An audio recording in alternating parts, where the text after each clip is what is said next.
గోదావరి జిల్లా ఆకివీడుకు చెందిన జనసేన ఎస్టీ హిందూ దళిత నాయకుడు కారంపూడి జానకి సుమంత్ జై భీమ్ భారత్ పార్టీ అధ్యక్షుడు జడా శ్రవణ్ కుమార్ పై ఆదాయపు పన్ను శాఖ అధికారులకు లిఖితపూర్వకంగా ఫిర్యాదు చేశారు.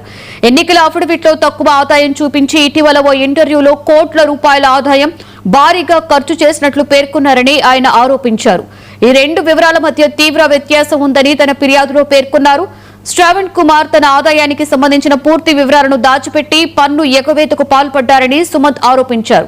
ఈ అంశంపై సమగ్ర విచారణ జరిపించాలని ఆదాయపు పన్ను శాఖను కోరారు. శ్రవణ్ కుమార్ ఇంటర్వ్యూ వీడియో, ఎన్నికల అఫిడవిట్ ప్రతులను ఫిర్యాదుతో పాటు అధికారులకు సమర్పించినట్లు తెలిపారు. విజయవాడలోని ఆదాయపు పన్ను శాఖ ఉన్నత అధికారులకు ఈ ఫిర్యాదు పంపినట్లు వెల్లడించారు. నిబంధనలు ఉల్లంఘించినట్లయితే చట్ట ప్రకారం కఠిన చర్యలు తీసుకోవాలని డిమాండ్ చేశారు. అయితే ఈ ఆరోపణలపై జడా శ్రవణ్ కుమార్ నుండి స్పందన రావాల్సి ఉంది. ఈ వ్యవహారంపై అధికారిక విచారణ అనంతరం వాస్తవాలు వెలుగులోకి వచ్చే అవకాశం ఉంది.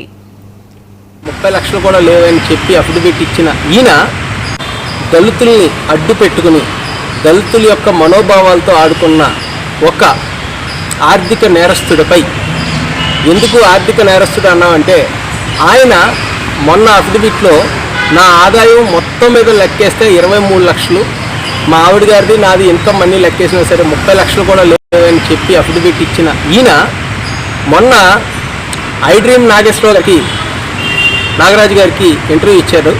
అప్పుడు గత ప్రభుత్వంలో నేను 5,000 కేసులు వేశాను, 25 కోట్ల రూపాయలు నా సొంత నిధులు ఖర్చు చేశానని చెప్పేసి ఈయన తెలియపరచడం జరిగింది.